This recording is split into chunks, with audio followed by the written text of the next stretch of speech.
How are you doing today? Welcome back to my channel. The aim of this channel is to make learning fun and interactive. Our focus for today's lesson will be on some aspect of the nature of business. At the end of this lesson, you should be able to 1. Define the term business. 2. Explain the barter system. 3. Give at least 2 advantages and 2 disadvantages of the barter system. 4. Describe the role of money. A business is an organization or individual that uses resources to provide goods or services that satisfy consumer needs and wants with the aim of making a profit. Students, listen carefully to the following scenario and answer the following question. 1. What is the barter system? 2. Give 2 advantages and 2 disadvantages of the barter system. Mr. Uter operates a small farm in Albertown, Trelawney. On his farm, he cultivates yams, potatoes, bananas, and cash crops. He also rears chickens, goats, pigs, and cows. Mr. Uter relies on his family members and members of his community to help him on the farm during preparation and harvesting. His production are on the domestic level where provisions are made for family, local community, and the market. During harvesting of the crops and slaughtering and preparation of the animals, Mr. Brooks and Mrs. Simmet, along with their grandsons, were always available to help. For services rendered by these persons, Mr. Uter would not pay them with money, but give them some of the produce or meats in exchange for their service. This method is referred to as the barter system. Another example of the barter system exists in farming and construction of buildings. It is evident in farming, where in most rural communities, farmers would go to each other's farmer's field and work for the day without being paid. And that farmer who received the service will do the same. It is usually referred to as day for day.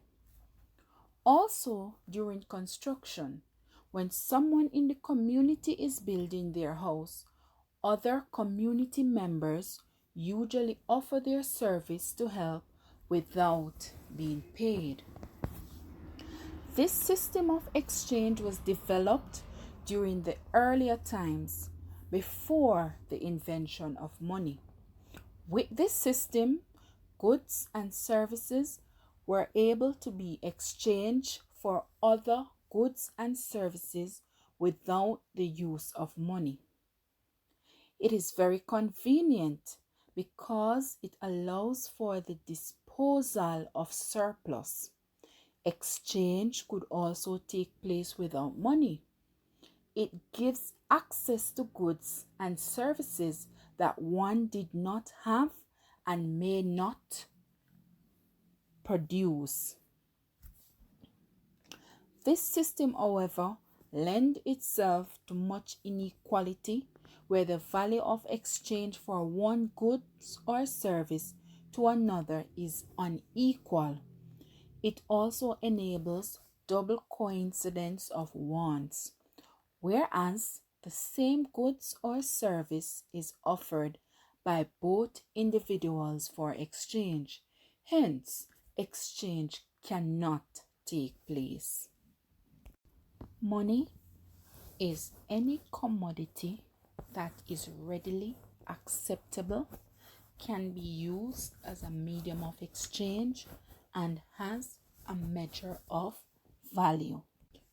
Money was developed because of the inconsistency with the barter system. This system rendered trading impossible in some instances. In early economies, individuals provide just enough to satisfy their needs and wants. They were never interested in wealth creation. Any surplus from their production, it would be disposed of using the barter system. Because of the limitation of the barter system, money was developed, and its primary role is to 1. Serve as a medium of exchange. This means it can be used to purchase goods and services. 2. Use as a unit of account, whereas money makes it possible for prices to be given to goods or services. 3. Store of value. Money can be put away to save. Now, take out a $100 note or any note that you have or coins.